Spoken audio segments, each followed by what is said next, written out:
Lebanon থেকে কিছু আলেম এসেছিলেন। লেবাননের আলেমগুলো যখন এদিক সেদিক উলামা ইকরামের সাথে দেখা করতেছে, আমাদের জামিয়া আহমদিয়া সুন্নিয়ায় গিয়েছিল, এখন ওখানে খবর পেয়েছে ইমাম আহলে সুন্নাত আল্লামা হাশিমি শাহ হুজুরের কথা। তখন আমি বললাম ঠিক আছে চলেন, আমি সহ যাব। ওনাদেরকে আমি গাড়ি করে এখানে আনলাম। আনার পর খবর পেলাম হুজুর পাহাড়তলি একটা প্রোগ্রামের মধ্যে আছেন, পাহাড়তলি বাজারে, একদম বাজারে কাসেম সওদাগর সাহেবের দোকানে এই পাহাড়তলি হুজুর ওয়াজ করতেছেন। আমরা গিয়ে পৌঁছলাম, এই শরীর ওনাদের বড় বড় শরীর। এখন হুজুর ওয়াজ শেষ করে ফেলেছেন। ওনারা যখন গেলেন, ওনারা তো বাংলা বুঝেন না, আরবিতে কথা বলেন। ইমাম আহলে সুন্নাত আল্লামা হাশিমি রহমাতুল্লাহ আলাইহি তখন এই বয়সের মধ্যে আমি আশ্চর্য হয়ে গেলাম। আমি হুজুরের দিকে তাকিয়ে আছি, এই লেবনানি মানুষের সামনে যখন এতক্ষণ তো বাংলায় ওয়াজ করেছেন, এখন বাংলা ভাষায় ওয়াজ করেছেন, চট্টগ্রামের ভাষায় ওয়াজ করেছেন, লেবনানিরা যখন দাঁড়ালো তখন হুজুর আরবিতে এমন ভাবে কথা বলতেছেন ওদের সাথে, মনে হচ্ছে একজন আরবে জন্ম লাভ করা একজন ব্যক্তি। ওরা শেষ পর্যন্ত বলতে বাধ্য হয়েছে যে আমাদের লেবনানের যে শেখ আছে ওই শেখের সাথে এই শেখের কোনো পার্থক্য দেখতেছি না। তাহলে ইমাম আহলে সুন্নাত আল্লামা হাশিমি শাহ হুজুরের এলমের সামনে সবাই নত ছিল। ইমাম হাশিমি রহমাতুল্লাহ আলাইহি সেই সময়ের যুগশ্রেষ্ঠ মুহাদ্দিসদের সামনে যদি আমরা দেখি, তখন ইমাম হাশিমি রহমাতুল্লাহ আলাইহি সেই সময়ের যুগশ্রেষ্ঠ মুহাদ্দিস। সেই সময়ের বড় বড় ফকিহদের মাঝে আমরা যদি ইমাম হাশিমি রহমাতুল্লাহ আলাইহিকে দেখি, ইমাম হাশিমি রহমাতুল্লাহ আলাইহি যুগশ্রেষ্ঠ মুফতি। ইমাম হাশিমি রহমাতুল্লাহ আলাইহিকে বড় বড় আদিবদের মাঝে যদি দেখি, ইমাম হাশিমি রহমাতুল্লাহ আলাইহি সবচেয়ে বড় আদিব ছিলেন। মুহাদ্দিস হিসেবে শ্রেষ্ঠ, মুফাসসির হিসেবে শ্রেষ্ঠ, ফকিহ হিসেবে শ্রেষ্ঠ, আদিব হিসেবে শ্রেষ্ঠ। জিন্দা है वही, जीता है वही, वल्लाह वही है वलीउल्लाह।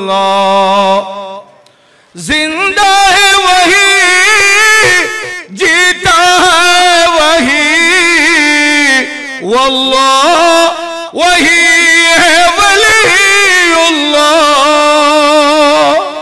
जो इश्क़ नबी में रो रो कर, जो इश्क़ नबी में रो रो कर ये जान सी दौलत खोता है। जो इश्क़ नबी में रो रो कर ये जान सी दौलत खोता है। ইমাম আহলে সুন্নাত ইমাম হাশিমি রহমাতুল্লাহ আলাইহির উরুস পাকের মাহফিলে আমি এতটুকু বলবো, ইমাম হাশিমি রহমাতুল্লাহ আলাইহির জীবন কর্ম কারামত এর উপর আলোচনা হচ্ছে। হুজুরের একেবারে শৈশবকাল থেকে, ছাত্র জীবন থেকে শুরু করে হুজুরের ওয়াফাত বরণ করা পর্যন্ত হুজুরের জীবন যদি আমরা স্টাডি করি, প্রতিটা সময় প্রতিটা মুহূর্ত আমাদের জন্য অনুসরণীয়, অনুকরণীয়। ইমাম হাশিমি রহমাতুল্লাহ আলাইহি আমাদের জন্য অনুপ্রেরণা। আজ উলামায়ে কেরাম যে বলছেন, আমরা তো ইমাম হাশিমি রহমাতুল্লাহ আলাইহিকে দেখেছি, আমরা হুজুর তখন হুজুরের বয়স হয়েছে, আমরা ছোট, আমরা হুজুরের ছাত্র এই ছাত্রদের মধ্যে হুজুর যখন মাঠে ময়দানে ইমামে আহলে সুন্নাতের দায়িত্ব নিয়ে কাজ করতেছেন, তখন আমরা প্রায় 4-5 স্তরের নিচে। আমাদের আগে আরো 3-4 স্তর উলামায়ে কেরাম ছিলেন। এই যে কিছুক্ষণ আগে হুজুরের শাহজাদা আল্লামা ফুরকান হাশিমি সাহেব বললেন যে আল্লামা নঈমী সাহেব হুজুর লাগবে ইমাম হাশিমি রহমাতুল্লাহ আলাইহির সনা সিফত বয়ান করার জন্য। আসলে বড় হক কথা, আমরা দেখেছি আল্লামা শের বিল্লাহ নঈমী সাহেব হুজুর, আল্লামা খতিবে বাঙ্গাল জালালউদ্দিন আল কাদেরী সাহেব হুজুর, হুজুর আল্লামা আজিজুল হক আল কাদেরী রহমাতুল্লাহ আলাইহি, হুজুর আল্লামা নুরুল মুনাওয়ার সৈয়দ নুরুল মুনাওয়ার রহমাতুল্লাহ আলাইহি এবং বুড়িচরের আল্লামা জাফর আহমদ সিদ্দিকী রহমতুল্লাহ আলাইহি, আল্লামা অধ্যক্ষ এম এ জলিল বিসিএস রহমতুল্লাহ আলাই, আল্লামা শাইখুল হাদিস ফজলুল করিম নকশবন্দি রহমতুল্লাহ আলাই, আল্লামা মুফতি মুজাফফর আহমদ রহমতুল্লাহ আলাই, এইভাবে যুগশ্রেষ্ঠ বড় বড় উলামায়ে কেরাম হুজুরের সামনে চতুর্দিকে গোল করে বসে থাকতেন। তাহলে দেখেন ওনারা আমাদের উস্তাদের উস্তাদের উস্তাদ। তাহলে এবার ইমাম হাশিমি হুজুরের শান কোথায় দেখেন? যেখানে ইমাম হাশিমি রহমতুল্লাহ আলাইহি বসতেন সেখানে ওনারা কত দুজানু হয়ে আদব নিয়ে বসতেন সেটা আমরা দেখেছি। ইদানিং না আমাদের কিছু কিছু তরুণ উলামায়ে কেরামকে দেখি আদবের লেহাজ রাখে না, কিন্তু সেই সময় বড় বড় উলামায়ে কেরাম, যুগশ্রেষ্ঠ উলামায়ে কেরাম, ওনাদের কাছে আদব ছিল। হুজুরের সামনে এমন ভাবে বসতেন অথচ ওনাদের ছাত্রও বড় উপযুক্ত, ওনারা নয়, ওনাদের ছাত্ররাও মাদ্রাসার প্রিন্সিপাল বড় বড় আলেম, কিন্তু ইমাম হাশিমি রহমতুল্লাহ আলাইহির সামনে বসলে মনে হতো একটা মক্তব, একজন মক্তবে ছাত্র বসে আছে। তাহলে দেখেন আজ ইমাম হাশিমি রহমতুল্লাহ আলাইহির মূল্যায়ন এত বেশি কেন? আল্লাহ পাক সুবহানাহু ওয়া তাআলা ওনাকে এমন ইলম দান করেছিলেন, ইলমের সামনে সবাই নত জান। এটা কোরআনুল করিম আমি যে আয়াত তেলাওয়াত করেছি, ওয়া আল্লামা আদামাল আসমা কুল্লাহা, আল্লাহ সুবহানাহু ওয়া তাআলা আদম আলাইহিস সালামকে সব কিছুর নাম শিখিয়েছেন। হযরত আদম আলাইহিস সালাম, হযরত ইনসান আদম আলাইহিস সালামকে সৃষ্টি করার জন্য আল্লাহ পাক ফেরেশতাদের থেকে কি চেয়েছিলেন বলেন? আপনারা বলেন, পরামর্শ বলেন না, কি চেয়েছেন?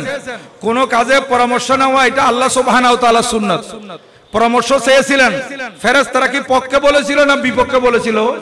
পক্ষে বলেছিল না বেটু দিয়েছিল? বেটু দিয়েছিল। ফেরেশতারা বলেছিলেন, আয় আল্লাহ আপনি কি এমন কিছু সৃষ্টি করবেন মাইয়ুফসিদু ফিহা ওয়া ইয়াসফিকুদ দিমা ওয়া নাহনু নুসাব্বিহু বিহামদিকা ওয়া নুকাদ্দিসু লাক। আয় আল্লাহ আপনি কাকে সৃষ্টি করবেন? আল্লাহ আমরা আরো আগে দেখেছি আপনি সৃষ্টি করেছেন, এরা জমিনে জিন্নাতেরা ফিতনা ফাসাদ করেছিল। আল্লাহ আবারও কি সৃষ্টি করেছেন করবেন মাইয়ুফসিদু ফিহা, যারা জমিনে ফাসাদ করবে, ওয়া ইয়াসফিকুদ দিমা এবং রক্তপাত করবে। আর ওয়া নাহনু নুসাব্বিহু বিহামদিকা ওয়া নুকাদ্দিসু লাক, আমরা আপনার পবিত্রতা বর্ণনা করতেছি, আপনার তাসবিহ পড়তেছি, তাহমিদ করতেছি। আমার আল্লাহ বললেন ইন্নী আলামু মা লা তা'লামুন, আমি পরামর্শ চেয়েছিলাম তোমাদের কাছে, কিন্তু তোমরা তো বেটু দিলে। আমি যা জানি তোমরা তা জানো না, আমি যা জানি তোমরা তা জানো না। আদম আলাইহিস সালামকে সবকিছুর নাম শিখিয়ে দিলেন, অর্থাৎ আদম আলাইহিস সালামকে আল্লাহ পাক ইলম দিয়ে দিলেন। বলেন কি দিয়ে দিলেন?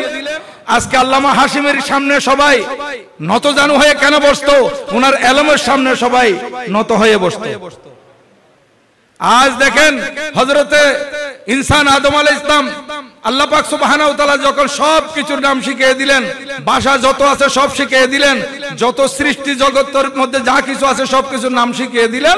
দেওয়ার পর এবার ফেরেশতাদেরকে বললেন, ও ফেরেশতারা, সুম্মা আরাদাহুম আলাল মালায়েকা, ফেরেশতাদের সামনে পেশ করে বললেন, ও ফেরেশতারা, ফেরেশতাদেরকে বললেন আম্বিউনি বিআসমাইহিম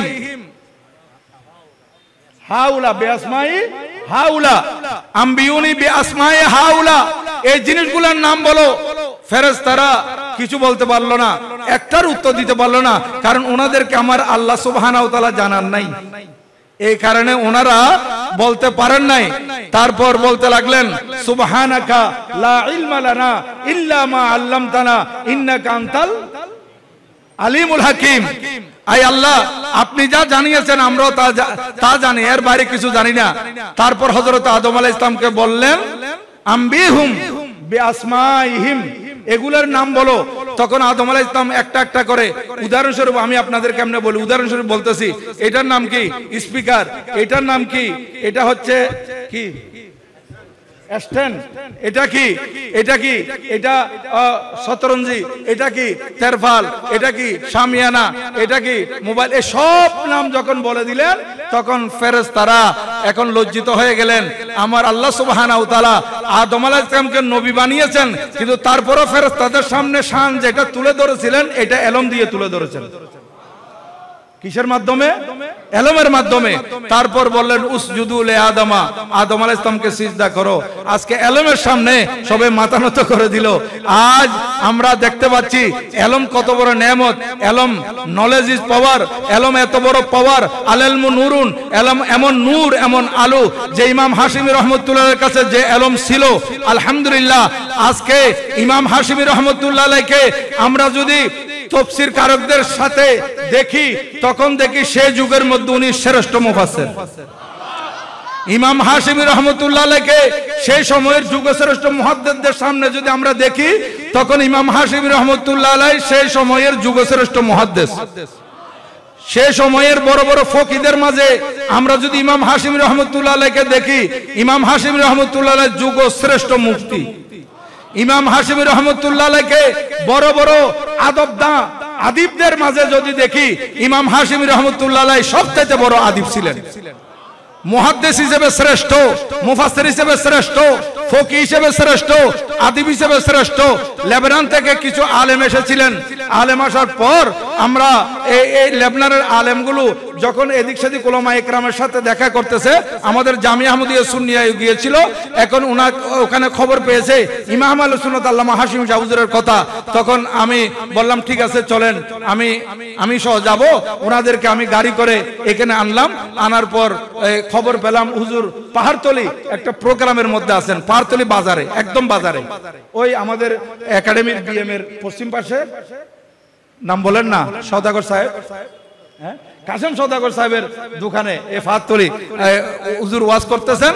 আমরা গিয়ে পৌঁছলাম। এই শরীর ওনাদের বড় বড় শরীর। এখন হুজুর ওয়াজ শেষ করে ফেলেছেন। ওনারা যখন গেলেন, ওনারা তো বাংলা বুঝেন না, আরবিতে কথা বলেন। ইমাম আহলে সুন্নাত আল্লামা হাশিমি রহমতুল্লাহ আলাইহি তখন এই বয়সের মধ্যে আমি আশ্চর্য হয়ে গেলাম। আমি হুজুরের দিকে তাকিয়ে আছি। এই লেবনানি মানুষের সামনে যখন এতক্ষণ তো বাংলায় ওয়াজ করেছেন, এখন বাংলা ভাষায় ওয়াজ করেছেন, চট্টগ্রামের ভাষায় ওয়াজ করেছেন, লেবনানিরা যখন দাঁড়ালো, তখন হুজুর আরবিতে এমন ভাবে কথা বলতেছেন ওদের সাথে, মনে হচ্ছে একজন আরবে জন্ম লাভ করা একজন ব্যক্তি। ওরা শেষ পর্যন্ত বলতে বাধ্য হয়েছে যে আমাদের লেবনানের যে শেখ আছে, ওই শেখের সাথে এই শেখের কোনো পার্থক্য দেখতেছি না। তাহলে ইমাম আহলে সুন্নাত আল্লামা হাশিম শাহ হুজুরের এলমের সামনে সবাই নত ছিল। আসসালামু আলাইকুম ওয়া রাহমাতুল্লাহি ওয়া বারাকাতুহু।